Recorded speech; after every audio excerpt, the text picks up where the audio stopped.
अस्सलाम वालेकुम, मैं हूं शाहजेब खानजादा। बिखरी हुई ऑपोजिशन जमातें एक बार फिर से मुत्तहिद होती नजर आ रही हैं, मगर इस बार मामला सिर्फ इत्तेहाद का नहीं है, बल्कि ऑपोजिशन जमातें एक नए मीसाके जमहूरियत की तरफ बढ़ती हुई नजर आ रही हैं, या कम से कम इसका दावा कर रही हैं। मुआशी, सियासी और जमहूरी हुकूक के अहम मामलात का दावा करके ऑपोजिशन जमातों ने न सिर्फ पार्लियामेंट के अंदर और बाहर मुश्तरका हिकमत अमली अपनाने का ऐलान कर दिया है, बल्कि एक मुश्तरका कमेटी भी तश्कील दे दी है, जो मुल्क के अहम मामलात पर मिलिट्री कोर्ट्स भी जिस मामले में शामिल है हिकमत अमली तय करेगी, और इन तमाम मामलात पर हुकूमत से बातचीत भी अब यही कमेटी करेगी।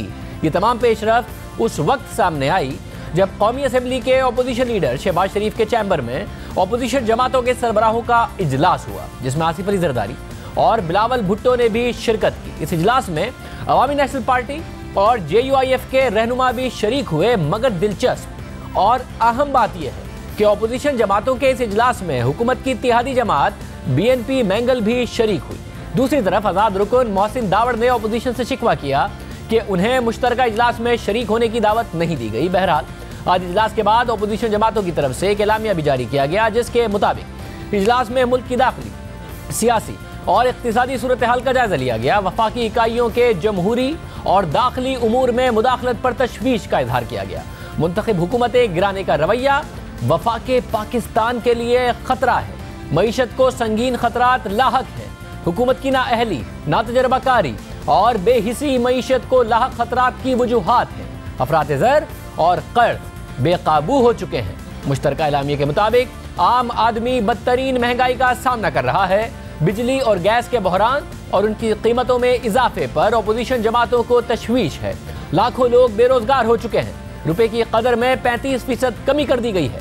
अपोजिशन मिनी बजट की भरपूर मुखालफत करेगी। ये अपोजिशन का मुश्तरका एलामिया आज जारी किया गया, जबकि इजलास के बाद अपोजिशन लीडर शहबाज शरीफ ने मीडिया से बात करते हुए कहा कि आज तय पाया है कि मुश्तरका हिकमत अमली होगी। कमेटी बना दी है जिसमें तमाम अपोजिशन की नुमाइंदगी होगी। आज ये तय हुआ है कि ये कंबाइंड अपोजिशन, चाहे वो इकॉनमी, हमारे मुल्क के अंदर जो दगरगू माशी हालात हैं उनको अपने हैंडल करने के लिए, जो जमहूरियत है और जमहूरी जो रवायात हैं उनको मुस्तहकम करने के लिए, और फ्रीडम ऑफ प्रेस, इन तमाम चीज़ों के लिए आज अपोजिशन ने फैसला किया कि हम मिलकर इंशाअल्लाह इसका मुकाबला, और कमेटी इंशाअल्लाह इन्हीं मामलात को वो डील करेगी। अगर गवर्नमेंट के साथ बात करें तो यही कमेटी बात करेगी। अगर वो मामला लेट से मिलिट्री कोर्ट्स का है या कोई और मामलात हैं तो ये कमेटी डील करेगी। अपोजिशन के इस मुश्तरका इजलास के बाद पीपल्स पार्टी के चेयरमैन बिलावल भुट्टो जरदारी ने मीडिया से बात करते हुए कहा कि अपोजिशन जमातों ने 3 नकात पर इत्तफाक किया है कि जमहूरी, इंसानी और मुआशी हुकूक पर कोई समझौता नहीं होगा। साथ ही उन्होंने कहा कि मिसाक जमहूरियत पर दोबारा से गौर किया जाए, जिसमें नई जमातों को शामिल किया जाना चाहिए। हमारा मुलाकात बहुत अच्छा किया, और सारे जो अपोजिशन जमाते हैं, हमने एक 3 पॉइंट एजेंडा पे हम इकट्ठे हैं। हमने फैसला कर लिया है कि हम जहां अवाम के मुआशी हुकूक, अवाम के इंसानी हुकूक और अवाम के जमहूरी हुकूक जो है, हम इन 3 इश्यूज़ पे कॉम्प्रोमाइज़ नहीं करेंगे। अपोजिशन जमातें ने यह फैसला भी किया कि हम एक कमेटी बनाएंगे, और ये कमेटी जो है ये आगे का अमल भी तय करेगा। हमारा जो COD है इसको रिविजिट करेंगे। हम चाहते हैं कि जो चार्टर ऑफ डेमोक्रेसी जो मियाँ नवाज शरीफ साहब और शहीद मोहतरमा बेनज़ीर भुट्टो ने 2006 में साइन किया, हमें उसको अपडेट करना चाहिए। दूसरी सियासी जमातों को इन्वॉल्व करना चाहिए, ताकि आज के जो सूरत हाल है, आज के जो मसाइल है, उनका हम मुकाबला कर सकें।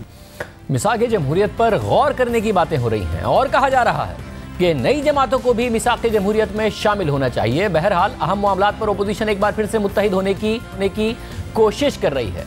जब तहरीक इंसाफ हुकूमत में आई तब भी अपोजिशन ने मुश्तरका जिद्दोजहद का ऐलान किया था, मगर ये कोशिशें कामयाब नहीं हो सकी। महज ऑप्टिक्स की हद तक नजर आया कि पीपल्स पार्टी और नून लीग साथ हैं, मगर फिर उनमें दूरियां नजर आई। वज़ीर आज़म के इंतखाब से लेकर सदारती इंतखाब तक दोनों जमातें अलग अलग पेज पर थीं। जिसका फायदा हुकूमत को हुआ। इस दौरान JUIF के सरबराह मौलाना फजलुर रहमान पीपल्स पार्टी और नून लीग को करीब लाने की कोशिशें करते रहे। ऑल पार्टीज कॉन्फ्रेंस का ऐलान भी हुआ, मगर वो भी कामयाब नहीं हो सकी।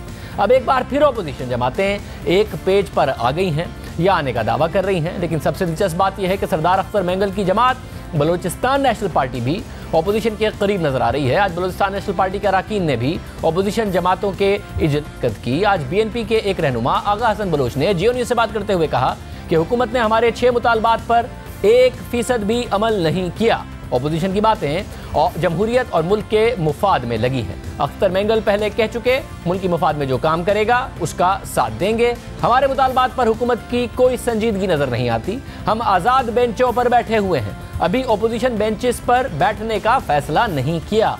ये बहुत अहम बयान है क्योंकि BNP के कौमी असम्बली में 4 अरकान हैं। इस वक्त तहरीक इंसाफ की इत्तेहादी हुकूमत 182 नशिस्तों पर खड़ी है।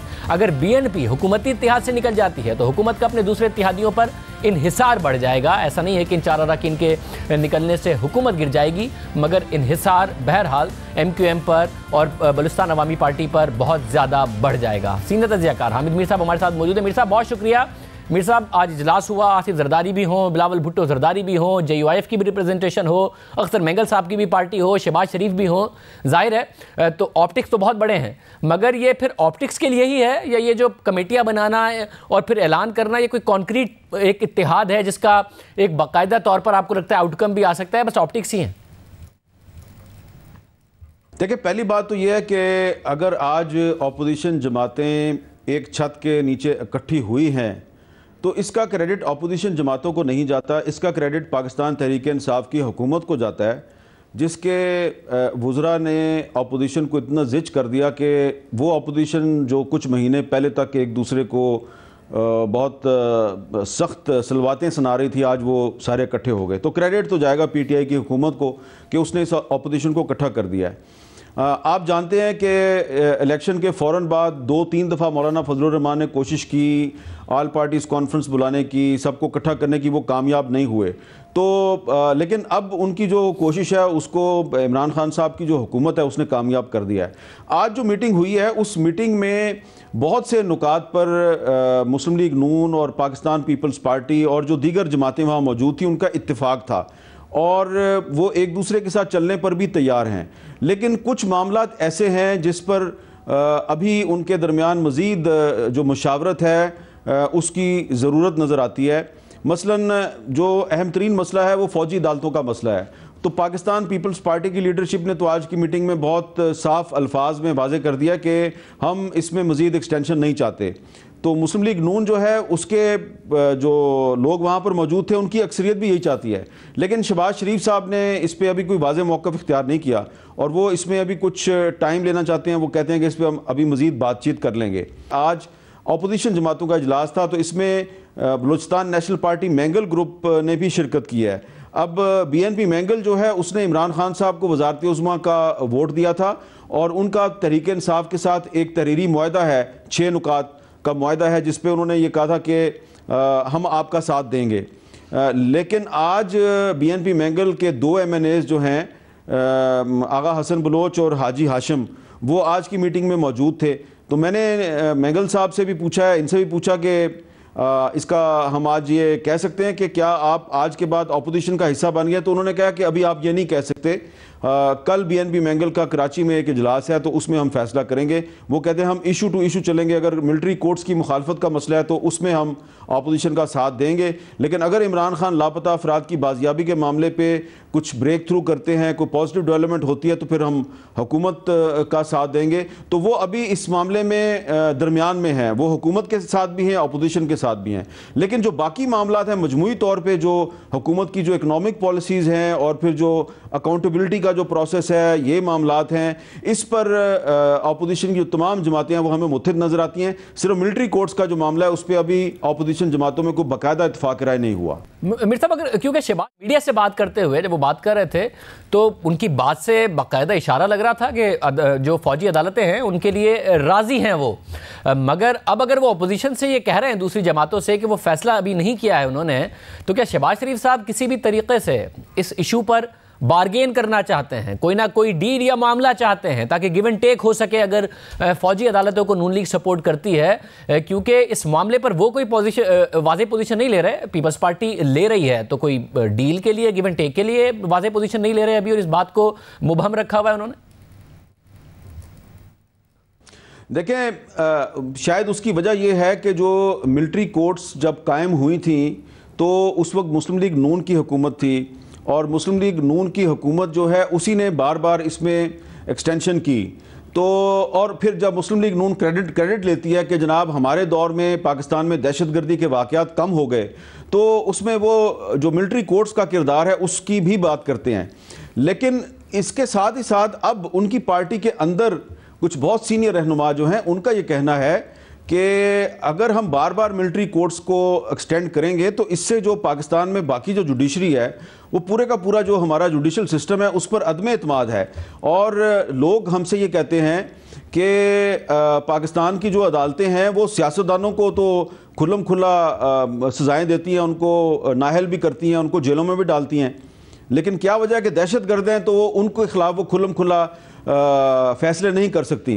तो पाकिस्तान में जो लोग ये समझते हैं कि हमारी जो जुडिशरी है वो बड़ी आज़ाद है, बड़ी इंडिपेंडेंट है, तो उन लोगों का ख्याल है कि अब फ़ौजी अदालतों को एक्सटेंशन नहीं देनी चाहिए, और हमारी जुडिशरी जो कि बहुत से मामलात में वो क्रेडिट लेती है कि वो इस मुल्क में करप्शन ख़त्म कर रही है और बड़ी आज़ाद हो गई है, तो उसको इस मामले में भी थोड़ा आगे आना चाहिए। तो पीपल्स पार्टी के अंदर भी यही राय है। तो इस पे मुझे लगता है कि मुस्लिम लीग नून के अंदर अभी तक एक ओपिनियन बन नहीं पा रही। अगर शहबाज शरीफ साहब चाहें भी कि इस मामले में वो बाकी अपोजिशन पार्टियों को साथ लेके चलें और तहरीक इंसाफ के साथ ताउन करें और एक दफ़ा फिर तीसरी दफ़ा मिलिट्री कोर्ट्स को एक्सटेंड करें, तो मुझे लगता है कि उन्हें काफ़ी मुश्किलात का सामना होगा, क्योंकि इस मामले पर आज पीपल्स पार्टी ने बहुत वाज़ेह तौर पे उनको कह दिया है कि कम से कम पाकिस्तान पीपल्स पार्टी मिलिट्री कोर्ट्स में तीसरी दफ़ा एक्सटेंशन पर बिल्कुल भी राज़ी नहीं है। और अगर पीपल्स पार्टी अपने इस मौक़िफ़ पे कायम रहती है तो फिर शहबाज शरीफ साहब के लिए कोई लचक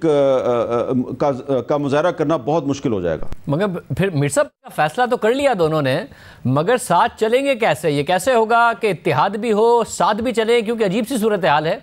आसिफ जरदारी साहब अपनी तकारीर में बड़े डायरेक्ट हैं, चाहे इदारों के हवाले से हो या हुकूमत के हवाले से हो।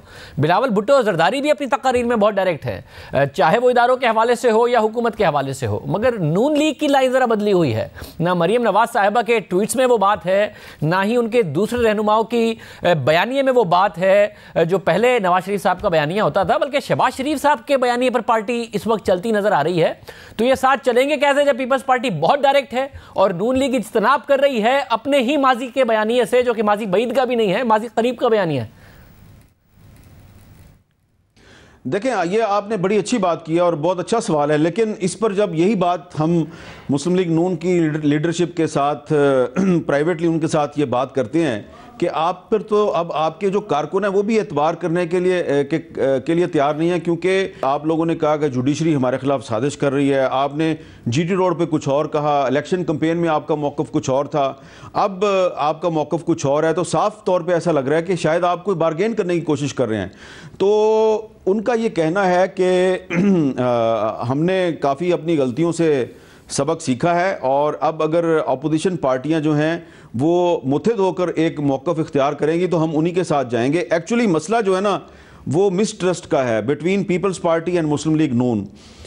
मुस्लिम लीग नून ये समझती है कि अगर हमने इस मसले पे मिलिट्री कोर्ट्स के मामले पे पीपल्स पार्टी के साथ इत्तेफाक कर लिया तो कहीं ऐसा ना हो कि पीपल्स पार्टी जो है वो एकदम से यू टर्न लेके कोई बार्गेनिंग कर ले और अपने खिलाफ जो केसेस हैं वो ख़त्म करवा ले। और पीपल्स पार्टी ये समझती है कि कहीं मुस्लिम लीग नून जो है वो हमें धोखा दे के कोई ऐसी बात ना कर ले। तो ये आज जो इजलास हुआ है, इस अपोजिशन पार्टियों के इजलास में दोनों तरफ से इन मामलात पर भी बात हुई है और अब दोनों तरफ से कुछ सीनियर रहनुमा जो हैं वो अलहदा से प्राइवेटली भी मिल रहे हैं, 2-2, 3-3 के ग्रुप में, और वो न सिर्फ ये कि जरदारी साहब और शहबाज शरीफ साहब के दरमियान जो बहुत सी मिसअंडरस्टैंडिंग्स हैं उनको दूर करेंगे, बल्कि मुस्लिम लीग नून के एक सीनियर रहनुमा जो हैं वो जरदारी साहब के साथ मिलकर और फिर वो लाहौर की कोट लखपत जेल में जाएंगे, वो नवाज शरीफ साहब से भी बातचीत करेंगे ताकि नवाज शरीफ और जरदारी साहब के दरमियान भी अगर कोई मिसट्रस्ट है तो उसको भी ख़त्म किया जाए। तो ये बात आपकी दुरुस्त है कि मुस्लिम लीग नून की पॉलिसी बड़ी गैर वाज़ेह है। जब से उसने अदालतों के खिलाफ गुफ्तगू बंद की है तो तब से उनके जो बहुत से अपने जो कारकुन और MNA हैं वो प्राइवेटली ये कहते हैं कि हमें तो अपनी पार्टी की क़यादत की ज़ुबान पर भी एतबार नहीं रहा। लेकिन वक्त गुजरने के साथ साथ अब मुस्लिम लीग नून को अपने कारकुनों पर और अपने अंदर एक दूसरे पे और अपोजिशन की दीगर पार्टियों के साथ एक एतमाद कायम करने की ज़रूरत है, क्योंकि अगर ये एतमाद कायम नहीं होगा तो फिर ये अपोजिशन इत्तेहाद जो है ये कामयाब नहीं होगा। बहुत शुक्रिया। आमिर मीर साहब कह रहे थे जब कायम नहीं होगा ये इत्तेहाद भी कायम नहीं होगा। अब तक नून लीग और पीपल्स पार्टी के दरमियान उस तरीके से एतमाद नज़र नहीं आता, दोनों को एक दूसरे पर शक है। ये जो मुराद अली शाह साहब जिनके हम इस्तीफ़े का मुतालबा इसलिए करते हैं कि दरअसल वो चिराग जिसको रगड़ने से ये ओमनी ग्रुप के सारे काम हो रहे थे उसका जिन जो है वो मुराद अली शाह है। ये उनको जब ये चिराग रगड़ते हैं ओमनी ग्रुप वाले तो मुराद अली शाह उनके सामने हाजिर होकर कहते हैं कि हुक्म क्या, मेरे लिए क्या हुक्म है आका। सो वो जिन जो इनके लिए तमाम बातें कर रहा है वो तो मुराद अली शाह है। लिहाजा इसलिए जो पाकिस्तान तहरीक इंसाफ है मुराद अली शाह के इस्तीफ़े का मुतालबा करती है। वफाकी वज़ीर इत्तलात फवाद चौधरी ने कराची आमद पर मीडिया से गुफ्तगू की, वही इल्ज़ामात दोहराए, फिर एक दफ़ा मुराद अली शाह के इस्तीफ़े का मुतालबा किया। ओमनी ग्रुप के तमाम काम मुराद अली शाह ने किए और वो ओमनी ग्रुप के लिए चिराग के जिन की तरह थे, ये इल्ज़ाम भी लगाया। इसके साथ फवाद चौधरी का ये भी कहना है कि अगर पीपल्स पार्टी ने मुराद अली शाह का इस्तीफ़ा नहीं लिया तो उनकी जमात अमली इक़दाम करेगी और इसमें पीपल्स पार्टी के अरकान की अक्सरियत भी हमारा साथ देगी। हम चाहते हैं पीपल्स पार्टी खुद तब्दीली ले आए, मुराद अली शाह इस्तीफ़ा दे दे, नया वज़ीर आला ले आए। हम पहले मौका देना चाहते हैं। अगर ये मौके से अवेल नहीं करते, वो इससे फ़ायदा नहीं उठाते, मुराद अली शाह इस्तीफ़ा नहीं देते, तो यकीनी तौर के ऊपर हमें यहाँ पर अमली इक़दाम लेने पड़ेंगे और जो अमली इक़दाम हैं वो इंशाल्लाह हम लेंगे और पीपल्स पार्टी की जो भरपूर अक्सरियत है इस वक्त सिंध में वो इंशाल्लाह हमारा साथ। सिंध की हुकूमत इस वक्त गैस का गुब्बारा है और उसकी जो पिन है वो हमारे पास है, जब चाहेंगे पटाखा झोंक दें। अब ये दावा आज किया है, सिंध में आके किया है। अभी फवाद चौधरी आए हैं, अगले हफ्ते खुद वज़ीर आज़म इमरान खान को सिंध आना है। हमारे साथ पीपल्स पार्टी के रहनुमा और सिंध के वज़ीर बल्दियात सईद गनी साहब मौजूद हैं। सईद गनी साहब बहुत शुक्रिया। सईद गनी साहब, अगर आपकी तादाद देखी जाए तो बिल्कुल आपके पास एक मेजॉरिटी से ज़्यादा है, सिंगल पार्टी हुकूमत है आपकी, और अगर ट्रैक रिकॉर्ड देखा जाए तो सेनेट के इंतखाबात हों या मुख्तलिफ बिल हों, आपकी मेजॉरिटी रही है, आपके सारे अरकान ने आपको वोट दिए हैं, कोई डिफेक्शन आपके अंदर नहीं हुआ, आईनी तौर पर भी आपको मुकम्मल हक है। मगर पाकिस्तान की हिस्ट्री देखें तो जब हालात ख़राब होते हैं क़यादत के तो पार्टियां टूटती भी हैं, टूट के इधर उधर जाती भी हैं, गैर आइनी काम भी हो जाते हैं। बलूचिस्तान में जो हुआ उसका तो साथ खुद जरदारी साहब ने भी दिया और उसकी ओनरशिप भी ली। बहरहाल पार्टी में इतना बड़ा डिफेक्शन हो गया था, तो हो जाते हैं। तो बड़ा कॉन्फिडेंस है फवाद चौधरी साहब को, ये कहीं हो ना जाए पीपल्स पार्टी के। मेरा ख्याल है कि उन्होंने दो बातें कही ना कि वो इस्तीफ़ा दे दे वरना हम ये कर देंगे, तो मेरा ख्याल है वरने वाला काम कर लें। अच्छा, आप कह रहे हैं कर लें? हाँ कर लें, वो नहीं दे रहे इस्तीफा। हाँ वो कर लें, मेरा ख्याल है वो दिखा दें लोगों को कितने लोग उनके पास हैं। देखिए पीटीआई का जो अंदाज़ रहा है वो मैं समझता हूँ यही है कि झूठ बोलो, लोगों को धोखा दो और फिर बस उसके बाद आगे बढ़ जाओ। पीपल्स पार्टी का एक रुकन भी इनके साथ नहीं। देखिए अगर राब्ते की बात करें तो हो सकता है मेरे भी राब्ते होंगे लोगों से, उनसे भी होंगे, पीटीआई से भी होंगे और जमातों से भी राब्ते हैं। राब्ते के मतलब तो नहीं कि जिनसे मैं बात कर रहा हूँ सारे मेरे कहने पर वोट भी देना शुरू कर देंगे। तो वैसे दुआ सलाम की हद तक हो सकता है, वो मेरी तो इनके साथ भी दुआ सलाम है।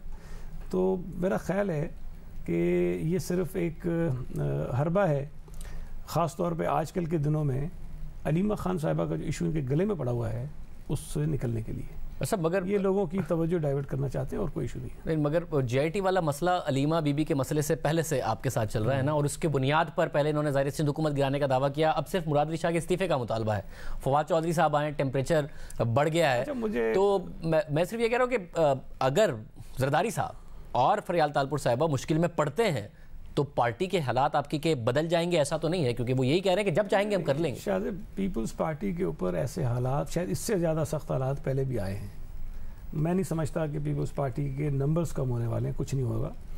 और दूसरी एक मुझे तो समझ में नहीं आती है, फवाद चौधरी साहब चूँकि ये बातें कर सकते हैं, वो हर दौर में किसी मुख्तलिफ आदमी के तर्जुमान रहे हैं, कल जिनको ये डिफेंड करते थे आज उनके खिलाफ बोल रहे हैं, तो ये बातें कर सकते हैं। नहीं मगर ये मैं जो बात करना चाह रहा हूँ मुझे कहने दे, मुझे सिर्फ बात पूरी करने दे। आपने बात इंटरेस्टिंग की। नहीं मैं और मैं सिर्फ एक बात कर दूं, चले आप पूरी करें। मैं सिर्फ ये कहना चाह रहा हूँ, अगर इस्तीफे की बुनियाद ये है कि जी उनका नाम जीआईटी के अंदर है, मुराद अली शाह उन 850 लोगों में शामिल नहीं है जिनको जीआईटी ने बुलाया था, ठीक है जी।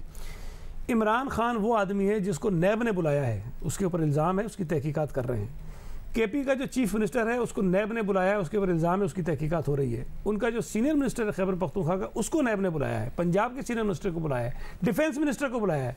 भाई अगर पैमाना ये है कि इल्ज़ाम, तो अभी तो मुराद अली शाह उन तमाम लोगों से बहुत पीछे है। नहीं, मुराद अली शाह रिजाइन कराएं, फिर उसके बाद आप जीआईटी में बुलाया भी नहीं है। वो जो आपने ये बात की, दिलचस्प सी बात है फवाद चौधरी साहब के हवाले से कि हर एक के तर्जुमान रहे हैं।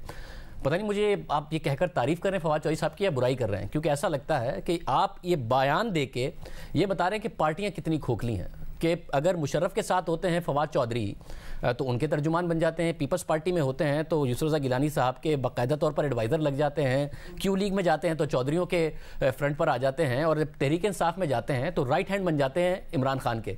तो या तो पार्टियां इतनी खोखली हैं कि हाँ लोग ही नहीं है और तरक्की करना बड़ा आसान है, या फिर फवाद चौधरी बहुत ही कॉम्पिटेंट इंसान है कि जिस पार्टी में जाते हैं तो वहां पर राइज कर जाते हैं। तो पता नहीं बुराई कर रहे हैं आप या तारीफ कर रहे हैं। अब ये इस सलाहियत को मैं किसी और लफ्ज़ में भी कह सकता हूँ, लेकिन मैं नहीं कहना चाहता हूँ। ये सलाहियतें चंद लोगों में होती हैं जो उनके नज़र में शायद ये होता है कि यार बस इज्जत तो आनी जानी ओहदे लेते रहो। ऐसा ना हो कि कल राइट हैंड बने हो बिलावल भुट्टो जरदारी के और आप बिलावल से टाइम मांगने के लिए फवाद चौधरी से गहरे से जुड़े हैं। मगर ये बताइएगा कि आप इस वक्त ये जो खतरा है, अब आप क्या वफाक में फिर टेम्परेचर बढ़ाएंगे, क्योंकि आप लोगों के बाकायदा तौर पर अपोजिशन मिल रही है, ये सारा का सारा मामला हो रहा है, आप वफाक में टेम्परेचर बढ़ाएंगे, उसका वो सिंध में रिस्पॉन्स देंगे, तो ये तो अनस्टेबल सूरत हाल ही रहेगी। कुछ नहीं है, मैंने देखे ना, आप माशाल्लाह नज़र रखते हैं, चीज़ों पर गहराई से देखते हैं।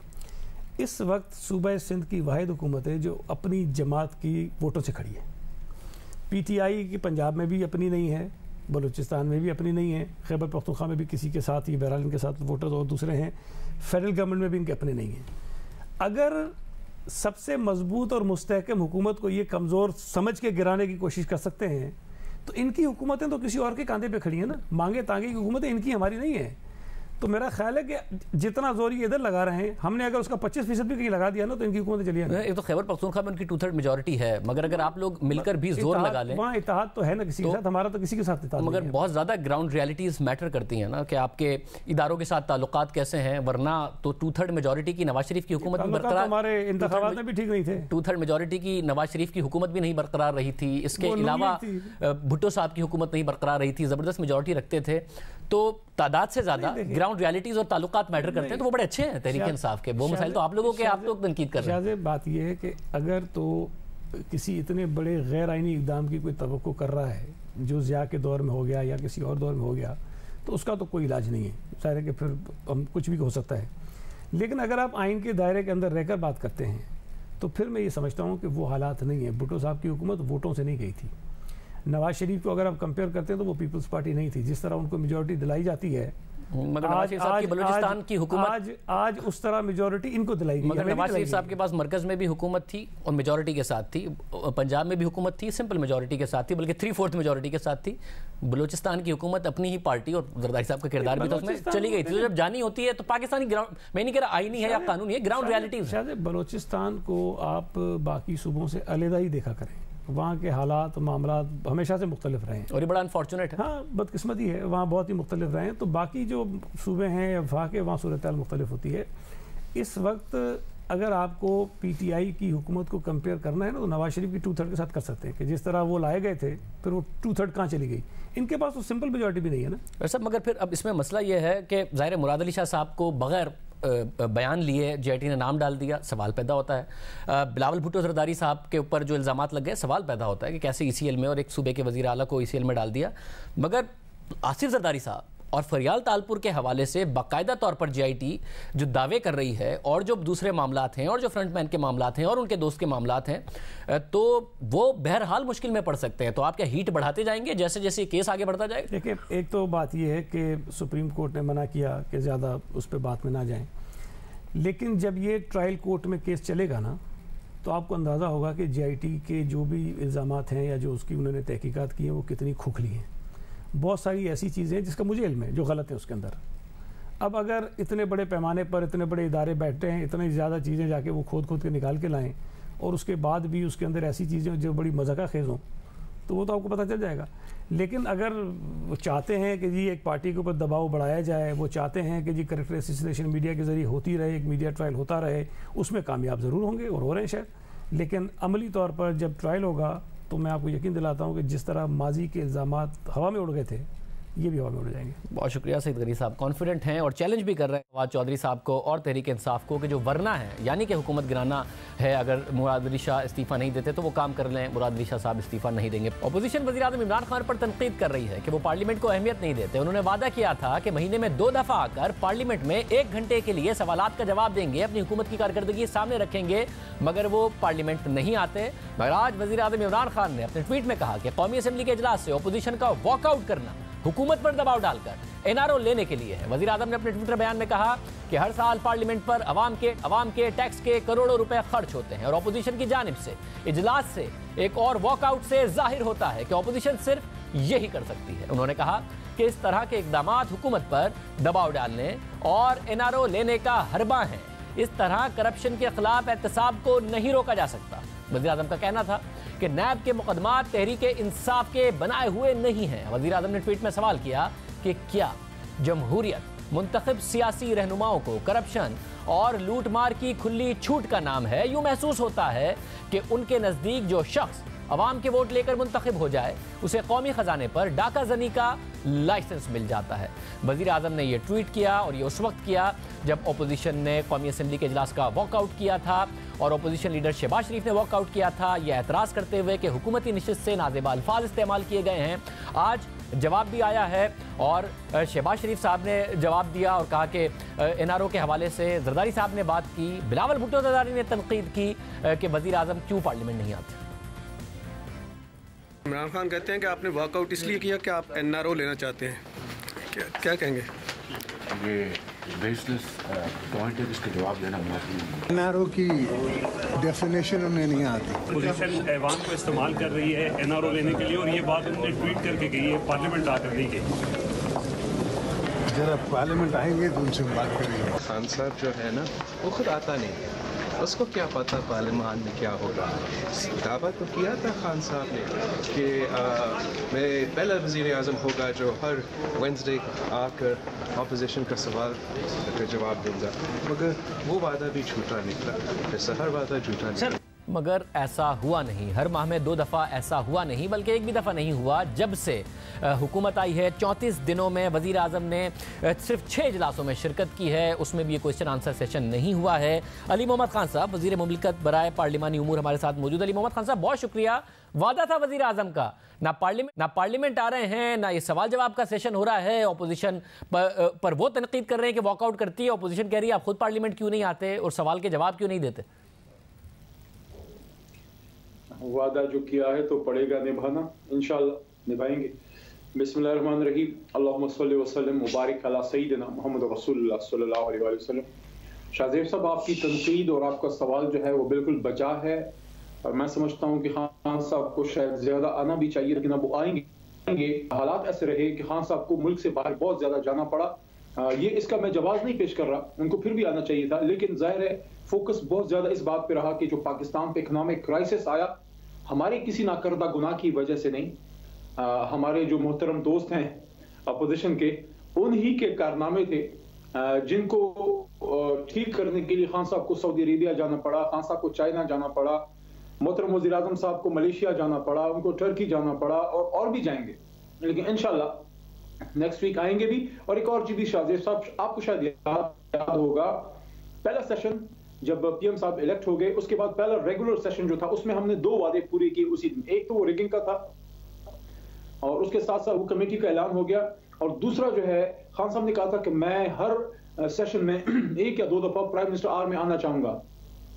उसी दिन मैंने मोशन मूव करवाया, लेकिन अपोजिशन की ख्वाहिश पे उसको कमेटी में भेजा गया। अपोजिशन का नुक्ता नजर ये था कि इमरान खान साहब किसी वज़ीर आज़म आना चाहते हैं, खुद उनकी ख्वाहिश है, लेकिन इसको आप इस तरह से फ्रेम कर दें, लॉज में लेके आ जाएं, ताकि आइंदा से जो भी वज़ीर आज़म हो ना भी चाहे तो उसको आना पड़े प्राइम मिनिस्टर आर में खुद जवाब देना पड़े, जिस तरह यूके का पीएम करता है। तो ये आम बात है, मगर आपने कहा कि वज़ीर आज़म मसरूफ है। जाहिर है जब से वो हुकूमत में आए हैं वो मसरूफ हैं। उन्होंने कमेटीज बन नहीं पाई, कमेटीज बन जाएंगी तो वो इंशाल्लाह आएंगे फिर। मतलब उन्होंने जाहिर दौरे भी किए, वो मसरूफ भी हैं और वो खुद भी कहते हैं कि वो उन्होंने एक ही छुट्टी की है जब से वो आए हैं, मगर जहां उन्हें जवाब देना था वहां दिया है उन्होंने और वक्त निकाला है। खैबर पख्तूनख्वा के 100 दिन के प्लान का अपनी कारकर्दगी बताकर तालियां बजवाई हैं उन्होंने। पंजाब हुकूमत के 100 दिन का प्लान की तकरीब में जाके तकरीर करके तालियां बजवाई हैं उन्होंने। मरकजी हुकूमत की तकरीब में शिरकत करके तालियां बजवाई हैं उन्होंने। क्या उन्हें सिर्फ अपनी मर्जी की ऑडियंस चाहिए जहां वो अपनी कारकर्दगी बताएं और तालियां बजवाएं? क्योंकि पार्लियामान में ये होगा नहीं और सवाल होंगे, उसके लिए राजी नहीं है वो, वरना जहां वक्त निकाल सकते थे निकाला है उन्होंने। शाहजेब साहब, आपको भी पता है और मुझे भी पता है कि जिसका नाम इमरान खान है वो शख्स जो है वो एक फाइटर है और वो उसकी तो ट्रेनिंग में ही। लेकिन मैं फिर ये अर्ज करना चाहूंगा बेसिक पार्लिमानी उमूर के जिम्मेदार के कि इंशाल्लाह मैं और मेरे जो साथी हैं हम इंश्योर करेंगे कि खान साहब को जो है हम वो उनके लिए हालात ऐसे पैदा करें कि वो आएँ, कि जो कमेटी है वो भी इंशाल्लाह अपनी काम शुरू करे और खान साहब की अपनी भी ख्वाहिश है कि वो आएंगे और अपोजिशन जो है वो अगर कोई बात करना चाहती है, वहाँ पे कोई स्पीच करना चाहती है, कोई बात करना चाहती है, उसका जवाब भी आएगा प्राइम मिनिस्टर आर में और इमरान खान साहब खुद भी जो है इंशाल्लाह आएंगे। हाँ, थोड़ा गैप रहा लेकिन इंशाल्लाह I as a parliamentary affairs minister I'll ensure कि इंशाल्लाह Prime Minister of Pakistan इंशाल्लाह comes to the parliament more often पहले से ज्यादा वो आए। मैं यहाँ पे मियाँ साहब की एग्जाम्पल कोट नहीं करना चाहूंगा क्योंकि वो हमारे लिए आइडियल नहीं है, क्योंकि वो एक गलती मियाँ साहब से शायद हुई थी। शायद मियाँ साहब अगर पार्लियामान में ज्यादा आते तो उनको उतने मसाइल का भी सामना न करना पड़ता। कोई भी पार्लियामेंटेरियन जो है वो ताकत होती है अपने वजीर आजम की। वजीर आजम की ताकत वजीर आजम हाउस नहीं, वजीर आजम की ताकत पार्लियामान होती है और इमरान खान साहब को इसका भरपूर एहसास भी है। बहुत शुक्रिया। अली मोहम्मद खान साहब कह रहे थे नवाज शरीफ ने गलती की, ये गलती नहीं उन्हें करनी चाहिए थी और इमरान खान साहब पार्लियामेंट को अहमियत देंगे भी और आएंगे भी और सेशंस में शिरकत भी करेंगे, सवाल जवाब का भी मामला होगा। पहले भरपूर मुखालफत की, इल्ज़ाम तराशी की, फिर अब एक एक करके तहरीक इंसाफ की हुकूमत नून लीग के मुख्तलिफ प्रोजेक्ट्स पर नून लीग ही के मौक़िफ़ की तायीद कर रही है। माजी में तहरीक इंसाफ नून लीग के दौर में होने वाली LNG डील पर एतराज़ात उठाती रही, तनकीद का निशाना बनाती रही। ये दावे किए गए कि हुकूमत में आकर इस डील पर दोबारा से बातचीत होगी, दोबारा से मुआहिदा किया जाएगा। नून लीग ने मुआहिदा खुफिया रखा, मगर हम तफसीलात अवाम के सामने रखेंगे क्योंकि इसमें भरपूर अंदाज में करप्शन की गई है। लेकिन अब हुकूमत में आने के बाद तहरीक इंसाफ ने LNG डील को बरकरार रखने का ऐलान कर दिया है। डॉन अखबार में शाया होने वाली खलीक कियानी की खबर के मुताबिक वजीर पेट्रोलियम गुलाम सरवर खान ने मीडिया से गैर रस्मी बात करते हुए कहा कि हुकूमत LNG के 15 साला मुआहिदे की पासदारी करेगी। वजीर पेट्रोलियम ने कहा कि वजीर आज़म इमरान खान 22 जनवरी को अपने दौरे के दौरान कतरी हुकूमत से LNG की सप्लाई पर ताखीर से अदायगी की सहूलत और कीमतों में नजरसानी की दरख्वास्त करेंगे। अब तहरीक इंसाफ की हुकूमत कतर के साथ किए गए नून लीग हुकूमत के LNG मुआहिदे की पासदारी करने का ऐलान कर रही है। इससे पहले तहरीक इंसाफ मुसलसल LNG डील को तनकीद का निशाना बनाती रही है। तहरीक इंसाफ के चेयरमैन इमरान खान ने LNG मुआहिदे को बड़ी करप्शन करार दिया था। LNG का तो फ्रॉड, सारे वो कहते हैं ना मदर ऑफ ऑल स्कैम्स, सारे फ्रॉड भूल जाएंगे आप। ये जो LNG का फ्रॉड आने वाला है किसी को पता ही नहीं चल रहा, कीमत ही नहीं बता रहा किसी को। हमें पता है कतर में इनका कौन आदमी बैठा हुआ है, कौन पैसे भिजवा, किसने ये कौन नेगोशिएट कर रहा है। ये इतना बड़ा इस मुल्क के ऊपर ये स्कैम किया जा रहा है। उसी तरह LNG का कॉन्ट्रैक्ट है वो भी कॉन्फिडेंशियल है। ये मेगा करप्शन है। सिर्फ यही नहीं बल्कि LNG की डील को सुप्रीम कोर्ट तक ले जाया गया। तहरीक इंसाफ की हुकूमत में शामिल अवामी मुस्लिम लीग के सरबराह शेख रशीद भी LNG मुआहिदे पर तनकीद करते रहे। शेख रशीद शाहिद खकान अब्बासी के वजीर आज़म बनने के बाद सुप्रीम कोर्ट गए थे और उन्होंने LNG डील में मुबैना गड़बड़ पर शाहिद खकान अब्बासी की नाअहली की दरख्वास्त की थी, मगर 12 फरवरी 2018 को सुप्रीम कोर्ट ने शेख रशीद की दरख्वास्त मुस्तरद कर दी। अलबत्ता चीफ जस्टिस ने अपने हुक्म में लिखा कि दरख्वास्त गुजार LNG में बेज़ाब्तगियों के मामले में नैब से रुजू कर सकता है। सुप्रीम कोर्ट के हुक्म के बाद शेख रशीद ने नैब को दरख्वास्त दी और फिर जुलाई में नैब ने बाकायदा इंक्वायरी की मंजूरी दे दी। मगर अब सवाल यह पैदा हो रहा है कि नैब जो आमदनी से ज़ायद असासों के केसेस बना रहा है, वो अरबों डॉलर की जो डील है LNG की, जो कि 15 साल के लिए है, जिसके लिए तहरीक इंसाफ ने कहा कि बहुत ज़्यादा करप्शन हुई है और पैसे खाए गए हैं, उसके ऊपर सबूत नैब को क्यों नहीं फराहम कर रहा, जैसा कि तहरीक इंसाफ ने इलेक्शन से पहले दावा किया था। ये मामला अवाम के सामने क्यों नहीं रख रहा कि हम हुकूमत में आएंगे तो इस डील को भी ख़त्म करेंगे और अवाम के सामने मामला भी रखेंगे, क्यों नहीं रखे जा रहा है, बल्कि क्यों कहा जा रहा है कि अब इस डील की पासदारी की जाएगी। तहरीक इंसाफ की हुकूमत में आने के बाद भी LNG मुआहदे के हवाले से कुछ दावे सामने आए थे। अमरीकी खबर रसाई इदारे ब्लूमबर्ग की रिपोर्ट भी सामने आई। ब्लूमबर्ग की रिपोर्ट के मुताबिक पाकिस्तान ने गैस सप्लाई कंपनियों में मुकाबले की फिजा पैदा करके LNG के मुआहदों में $600 मिलियन बचा लिए हैं। ये शाहिद खान अब्बासी की हुकूमत के हवाले से दावा किया गया कि उन्होंने पैसे बचाए। रिपोर्ट में दावा किया गया कि जब कतर ने 2 साला मुज़ाकरात के बाद पाकिस्तान के लिए LNG की कीमतें कम करने से इनकार किया तो 2015 के आखिर में पाकिस्तान ने ओपन मार्केट से रुजू करने का फैसला किया, जिसकी बिड में दीगर बड़ी कंपनियां भी कूद पड़ी। इसी दौरान कतर की कंपनियों से मुज़ाकरात भी जारी रहे। ऐसी सूरत में जब टेंडर जारी किया गया तो ज़्यादा से ज़्यादा कंपनियां शरीक हुईं और कम से कम बोली की पेशकश सामने आई। इस हिकमत अमली से पाकिस्तान कतर से गैस की कीमतें कम कराने में कामयाब हुआ और पाकिस्तान को $610 मिलियन की बचत हुई। टेंडर के बाद पाकिस्तान ने कतर के सामने रशियन ग्रुप की सबसे कम बिड को रखा कि ये तो हमें ये ऑफर कर रहे हैं, आप अपनी कीमत कम कीजिए, जिसके बाद कतर इसी कीमत पर पाकिस्तान को LNG सप्लाई करने पर रजामंद हो गया। इसके बावजूद पाकिस्तान ने रूसी कंपनी को पहला टेंडर जारी करके कुछ गैस उससे खरीदी, लेकिन दूसरे टेंडर में कतर ने रूसी कंपनी से ज्यादा अच्छी पेशकश देकर यह टेंडर हासिल कर लिया। इसके अलावा तहरीक इंसाफ की जानिब से तनकीद के बाद साबिक वज़ीर आज़म और वज़ीर पेट्रोलियम शाहिद खान अब्बासी ने दावा किया था कि अगर मुल्क में LNG ना लाई जाती तो मुल्क में तवानाई के मसाइल कभी हल ना होते। पाकिस्तान में इस्तेमाल होने वाली LNG दुनिया में सबसे सस्ती है। अगर पाकिस्तान में LNG नहीं लाई जाती तो तवानाई का मसला हल नहीं होता। 30 से ज़ायद ममालिक LNG इस्तेमाल करते हैं। उन्होंने अपने दौर में किए गए LNG मुआहदों का दिफा किया। ये भी कहा कि LNG पर लगने वाले बिजली के कारखानों की वजह से पाकिस्तान $2 अरब सिर्फ फर्नेस ऑयल की दरामद में सालाना बचा रहा है, क्योंकि तेल से चलने वाले कारखाने महंगी बिजली पैदा करते हैं और LNG पर चलने वाले बिजली के कारखाने सस्ती बिजली पैदा करते हैं। उन्होंने वफाकी वज़रा को चैलेंज किया कि अगर वो टीवी पर आकर उनका सामना करें और अगर मैं गलत साबित हो जाऊं उनके मुताबिक तो वो सज़ा भुगतने को तैयार है। पूरी मिनिस्ट्री बिठा ले, मैं एक तरफ बैठूंगा, टीवी के सामने जो बात करनी है टीवी के सामने करें। अगर मैं प्रूव ना कर सका मुझे जेल में डाल दिया जाए। अगर वो प्रूव ना कर सके तो गुलाम सरवर खान और फवाद चौधरी भी जेल जाने को तैयार हो। इन सब के बावजूद तहरीक इंसाफ अपने पुराने मौक़िफ़ पर कायम रही और LNG मुआहदे पर इल्ज़ाम लगाती रही, मगर अब अचानक ये ऐलान कर दिया है कि हुकूमत नून लीग ही के मुआहदे की पासदारी करेगी।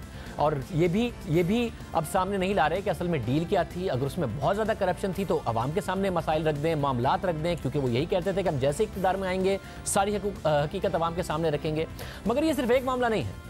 नून लीग बार बार ये दावा करती रही है कि उसने बिजली का बहरान ख़त्म कर दिया है, मगर तहरीक इंसाफ ये इल्ज़ाम लगाती रही कि ये गलत बयानी है। नून लीग के दावे के मुताबिक बिजली पैदा नहीं हुई है, अब भी बिजली की शदीद कमी है, ये तहरीक इंसाफ का दावा रहा। मगर अब तहरीक इंसाफ ने नून लीग का ये मौक़िफ़ भी दुरुस्त मान लिया है, क्योंकि 14 जनवरी को डॉन अखबार में ही शाया होने वाली खलीक कियानी की खबर के मुताबिक हुकूमत ने चीनी हुक्काम को बाज़ाब्ता तौर पर कह दिया है कि वो रहीम यार खान में 1320 मेगावाट के पावर प्रोजेक्ट में दिलचस्पी नहीं रखती, क्योंकि आइंदा चंद साल के लिए बिजली की ज़रूरत के मुताबिक मौजूद है, इसलिए ये मंसूबा मनसूख किया जाए। इस खबर के हवाले से हम कल से वफाकी वज़ीर बराए प्लानिंग खुसरो बख्तियार से मौक़िफ़ के लिए रब्ता कर रहे हैं, मगर उनकी तरफ से प्रोग्राम में आने की हामी नहीं भरी गई, कोई जवाब नहीं आया। अब ये बड़ी अहम बात है कि हुकूमत खुद ये मान रही है और चाइना से कह रही है कि हमारे पास बिजली मौजूद है, कमी नहीं है, इसलिए रहीम यार खान में ये 1320 मेगावाट का पावर प्लांट नहीं लगना चाहिए। अब तहरीक इंसाफ भी समझती है कि नून लीग का दावा दुरुस्त था कि बिजली ज़रूरत से ज़्यादा पैदा हो गई है, इसलिए मज़ीद पावर प्लांट्स की ज़रूरत नहीं है। CPEC के तहत बिजली के मनसूबों पर भी तहरीक इंसाफ ने नून लीग का मौक़िफ़ दुरुस्त साबित किया। हुकूमत में आने के बाद तहरीक इंसाफ ने नून लीग के दौर के पावर प्रोजेक्ट्स में बेज़ाब्तियों का दावा किया। वफाकी वज़ीर इत्तलात फवाद चौधरी ने मीडिया से बात करते हुए नून लीग के दौर में लगाए गए तमाम पावर प्रोजेक्ट्स के ऑडिट का ऐलान किया। हुकूमत ने यह फैसला किया है इन तमाम प्लांट्स के ऊपर ऑडिट का हुक्म दिया गया है।